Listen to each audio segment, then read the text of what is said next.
Господинот Џафери образложува дека иницијативата за референдум не е во согласност со уставот. Кој е вашиот став околу ова прашање?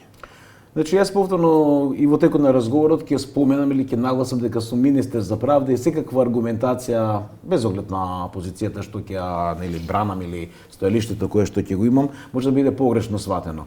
Во однос на правниот контекст, она што е најважно во целата работа, има член 118 од Уставот на Република Северна Македонија, каде што всушност се размислувам и правно, меѓутоа и холистички во целава работа.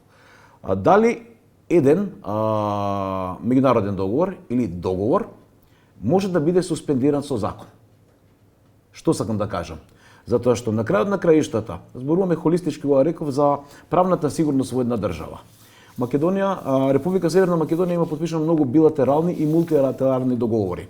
Што значи тоа? Дека ние би можеле како држава еднострано или како врз основа на највисоката алатка на демократијата референдум да ги коригираме тие договори. Постои можност државата наша еднострано да го да не го прифати тој договор, меѓутоа начинот на кој што тоа треба да направи не треба да биде онака како што сега се. Но дали пак ќе кажам, дали правно гледано требаше да се одби иницијативата од страна на спикерот Џафери со оглед на фактот дека правници велат дека тој не е надлежен да се впушта во мериторно оценување на иницијативата за распишување на референдум, туку може да оцени само незината уредност од формално правен аспект. Првиот дел се согласувам дека навистина председателот во своите ингеренции влегува неговата оценка во однос на уредноста. Дали председателот на државата треба да се впушти во мериторно оценување на самата иницијатива, рекол дека има две стојалишта од правен аспект. Едното стојалиште, сега повторно зборувам, дека и првото и второто стојалиште имаат своја аргументација. Ако ние Кој повеќе го оправдувате? Јас сметам дека сега повторно застанувам на ставот, реков бранејќи позицијата на министер за правда, дека било која моја аргументација за или против може да биде погрешно протулкувана. Како би постапиле вие? Да сум на местото од господинот Ала Џафери. Да. Јас знаете што, уредноста сигурно мора да се оцени. Меѓутоа дефинитивно повторно би се движел во рестриктивно толкување на уставот. Зошто? Заради афирмација на начелото на владење на правото. Односно во превод? Во превод или парафразирано тоа би значило дека навистина прифаќањето на иницијативата за референдум би значило дефинитивно на разнишување на она што се нарекува базен фундамент. На исто ниво сте со председателот Џафери. Да, со тоа што повторно велам јас, можеби од политички или ако сакате од тактички, или дипломатски контекст и да беше оставена таа иницијатива, дефинитивно ќе имаше луѓе кои што ќе оспоруваат како иницијатива. Добро, еве вие кажавте дека сте милитен или на мислењето на вашите колеги. Мирјана Најчевска исто професорка по право веле дека Сова Џафери го прекрши уставот, покажа недозволено незнаење на правото и плукна во лице на демократијата.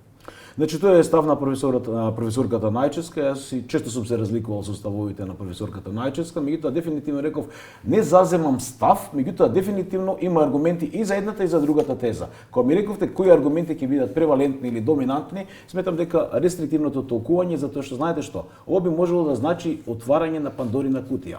Може да значи партиско самоволие. Може исто така да значи партиско. Затоа викам, знаете што, се враќам на почетокот од разговорот дека има аргументи за и против. Дефинитивно според мене се движиме кон афирмација на начелото, на фундаментално начело за владење на правото, затоа што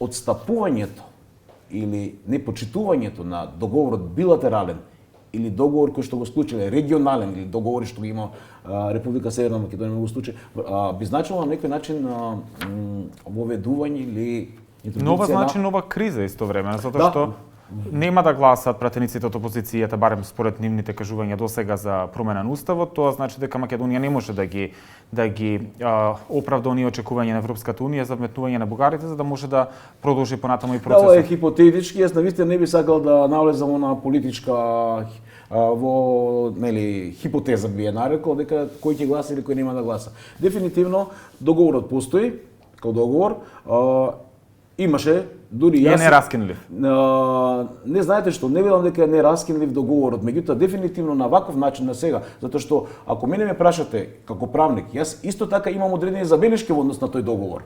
Дека би можел да биде попрецизен, би можел да биде и така натаму. Значи замерувате на вашите претходници? Не знаете што, тоа е некое компромисно решение каде што и двете страни се незадоволни. Токму затоа велам, колку сме не незадоволни, прашање за дискусија.